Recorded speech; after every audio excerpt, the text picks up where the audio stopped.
To my YouTube channel. और आज हमें टाइम दिया है मोमिन मलिक साहब ने। मोमिन मलिक साहब किसी तारुफ के मोहताज नहीं है, हमारे पास टाइम थोड़ा है क्योंकि वो भी बिजी रहते हैं केसेस के हवाले से। मोमिन मलिक साहब बहुत शुक्रिया हमें ज्वाइन करने का और स्पेशली हमें टाइम देने का। मोमिन मलिक साहब, मेरा पहला सवाल आपसे ये है कि what is the stage of this case Ghulam Haider versus Seema Haider. There are there are 11 cases are pending before the honorable courts, and all are the under process. In one case, who is pending in family court, the honorable court has issued the notice issues the appearance notice to the Seema Haider, Ghulam Haider, Sachin Meena, Dr. A.P. Singh, and one is Pandit who has completed the illegal marriage of the between the Seema Haider and Sachin Haider.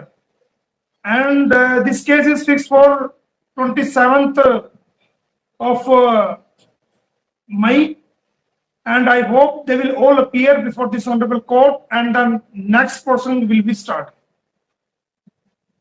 अच्छा sir, मेरा दूसरा सवाल ये है कि हमारे viewers भी जानना चाहेंगे कि गुलाम हैदर को एविडेंस के लिए कब बुलाया जा रहा है, क्योंकि आपने भी वीडियो में कहा था कि अदालत गुलाम हैदर को भारत बुला रही हैं और आप उनको स्पॉन्सर करेंगे।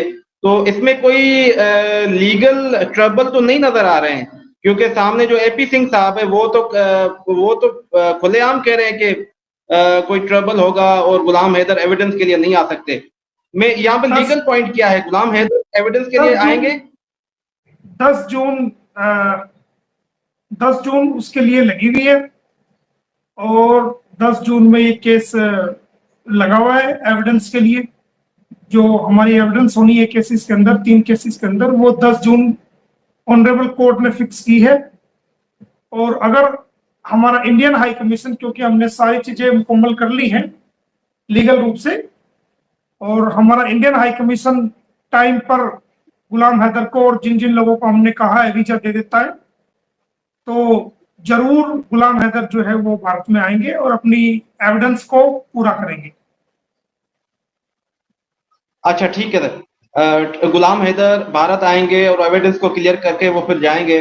सर आप क्या समझते हैं? मुझे आपकी एक, क्योंकि सर मैं भी खुद लॉ का स्टूडेंट हूँ, तो आपका एक लीगल एक्सपर्ट ओपिनियन चाहिए। ये केस खास तौर पर जो बच्चे गुलाम हैदर को सौंपे जाएंगे भारत गवर्नमेंट की तरफ से, इसमें कितना टाइम लगेगा? ये क्योंकि प्रोसीडिंग सब जुडिस है, मामला पेंडिंग है न्यायालय में, तो न्यायालय के ऊपर डिपेंड है कि वो कितना टाइम इसमें लगेगा। ऑर्डर करने में हम अपनी बात रखेंगे, अपने सबूत रखेंगे, अपनी एविडेंस को कराएंगे, तो ये माननीय न्यायालय पर है कि कितना टाइम लगेगा। और मैं उम्मीद करता हूं, क्योंकि हम माननीय न्यायालय के सामने ये बात रखेंगे, ऑनरेबल कोर्ट के सामने, कि ये वीजा पे आया हुआ है और कम अवधि, कम शॉर्ट टाइम है इसके पास, तो कोशिश करेंगे कि उसके शॉर्ट टाइम में उसकी जो लीगल बैटल है वो पूरी हो जाए, जो ट्रायल है वो पूरा हो जाए और पॉजिटिव कोई रिस्पॉन्स मिले। अच्छा सर, इस हवाले से आज कल एक एपी सिंह साहब ने भी इंटरव्यू दिया था, उस पर आपकी कैरेक्टर असैसिनेशन भी की थी और काफी संगीन इल्जाम लगाए थे। उसके लिए आप डिफेमेशन का सूट फाइल करेंगे एपी सिंह के खिलाफ? कोई बार काउंसिल के खिलाफ आप लिखेंगे उनकी कैंसलेशन ऑफ द लाइसेंस के लिए? नहीं, अगर अभी तो हमने लीगल नोटिस दिया उसको 10 करोड़ रुपए का, और सचिन मीना को भी दिया है, और गुलाम हैदर की जो वाइफ है सीमा हैदर, उसको भी हमने 10 करोड़ का लीगल नोटिस दिया है, और 7 दिन का टाइम दिया है। अभी टाइम है 7 दिन का कि वो खुले रूप से दुनिया के सामने आके माफी मांगे और हर्जाने के रूप में ये रकम अदा करे, जुर्माने के रूप में, हर्जाने के रूप में जो मानहानि की गई है, जो रेपुटेशन का डिफेमेशन किया गया है। तो अगर वो नहीं करते हैं तो फिर इनके खिलाफ जो ना वो अगली कार्रवाई होगी, वो आपको बता दिया जाएगा। अभी 7 दिन का समय है, टाइम है। सर मेरा यहाँ पर दूसरा सवाल ये है कि क्या इस पूरे मामले में गुलाम हैदर भी आपसे राब्ते में है, आप उनसे राब्ते में हैं, कोई लीगल रिक्वायरमेंट्स पूरी करनी हो कोई इस हवाले से? गुलाम हैदर तो टच में है मेरे, तभी तो सारी कानूनी कार्रवाई चल रही है। कोई बात पूछनी होती है, बतानी होती है, कोई सबूत की जरूरत होती है कुछ, क्योंकि उसको ही पता है ना सारी बातों को, कब कहाँ कैसे हुआ। तो सारी उससे इंक्वायरी करने के बाद ही केसेस में लिखा जाता है, वो फैक्ट लिखे जाते हैं, वो ग्राउंड्स तैयार किए जाते हैं, वो सर्कमस्टांसेस उसके अंदर लिखा जाता है। तो सारी जानकारी हमें गुलाम हैदर ही बताता है। और ये अंसार बनी ट्रस्ट की तरफ से भी जो जानकारी हमें चाहिए वो हमें बताते हैं। तो वो सारी डिस्कस करने के बाद ही कानूनी कार्रवाई आगे बढ़ रही है। ठीक है सर। सर फिर यहाँ पर सर हमें एक लीगल पॉइंट ऑफ व्यू चाहिए आपका, वो ये कि फॉर सपोज बच्चे तो डिपोर्ट होंगे टू द फादर, तो ऑब्वियसली सीमा को तो कन्विक्शन होगी क्योंकि she entered into the India illegally, वो बगैर डॉक्यूमेंट के इंडिया आई हैं।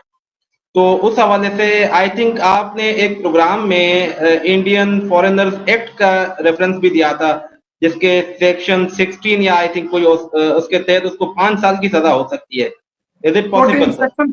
Section 14 section 14। 1946 Indian foreigners act 1946 under section 14 ए इम्पोज किया गया अभी।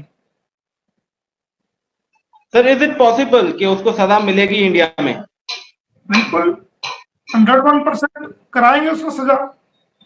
कम से कम 5 साल की सजा कराएंगे उसको, कम से कम। जो उसने अपराध किया है तो समय आ गया है, जल्दी कानूनी कार्रवाई हमने तेज कर दी है, उसको सजा कराएंगे। अच्छा सर ठीक है। अच्छा सर, तो ये 5 ईयर यहाँ पर सीमा हैदर अपने भारत में कैद खाने में गुजारेगी, तो इसी दौरान जो बच्चे हैं वो बायोलॉजिकल फादर के पास जाएंगे? वो कोर्ट के सामने वो तो पहले ही हो जाएगा, वो तो पहले ही हो जाएगा। वो तो पहले ही जो गुलाम अंदर आ जाएगा, वो तो पहले ही ये सब चीजें तो ऑनरेबल कोर्ट में पहले ही हो जाएंगी। और सीमा हैदर को सजा कराने में, क्योंकि जब तक चार्जशीट नहीं आती तो समय लगेगा, लेकिन ये बच्चों वाला जो मसला है वो पहले ही हो जाएगा।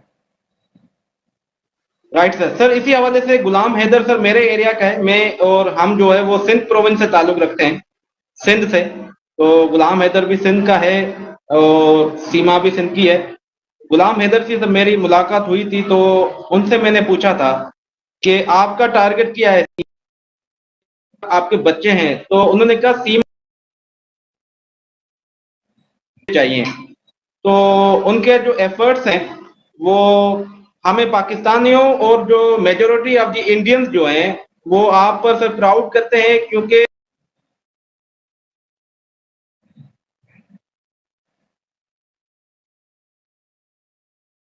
हुई थी यहाँ पर। रोशन अली अजीम एडवोकेट थे, उनको वीजा प्रॉब्लम थी।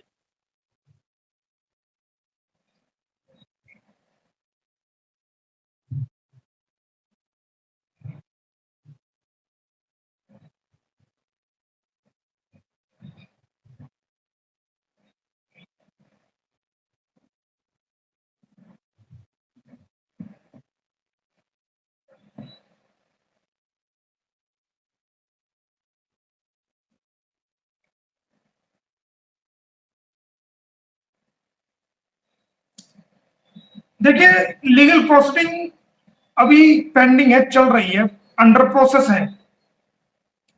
तो कई चीजें ऐसी होती हैं कि जो मैं जनरली प्लेटफॉर्म पे उनको उनके बारे में बताना ठीक नहीं होगा। और उस पर कार्रवाई चल रही है, जैसे ही वो कार्रवाई पे अमल होगा, पॉजिटिव ऑर्डर पास होगा, तो मैं आप सबको बताऊंगा। लेकिन इतना बताना चाहता हूं कि चारों तरफ से इनको हमने कानूनी रूप से घेर लिया है और इनको कानूनी रूप से बच निकलने का कोई रास्ता नहीं है। इनके जहन हैंग हो गए हैं और इन पर बहुत जल्दी कार्रवाई होगी और ये लोग जेल में जाएंगे। जी जी सर, सॉरी सर इंटरप्शन हो गई थी। जी सर, आप बात कर रहे थे। चारों तरफ से कानूनी रूप से घेर लिया है इनको हमने। कोई इनका कानून किसी प्रकार का कोई रास्ता ऐसा नहीं बचा है कि ये अपने आप को लीगल सेव कर पाए, और उससे ये लोग हड़बड़ा गए हैं, इधर उधर की बातें कर रहे हैं, इनके जहन हैंग हो गए हैं और ये लोगों को गुमराह कर रहे हैं, मकसद से भटकाने की कोशिश कर रहे हैं और गलत किस्म के आरोप लगा रहे हैं, जिनका हमने लीगल नोटिस के रूप में इनकी कार्रवाई की है और आगे भी कार्रवाई करेंगे। Thank you so much sir, आपने हमें टाइम दिया। और सर आप अपना ख्याल भी करें, क्योंकि आपके ऊपर भी एक कैरेक्टर असैसिनेशन शुरू हो गई है।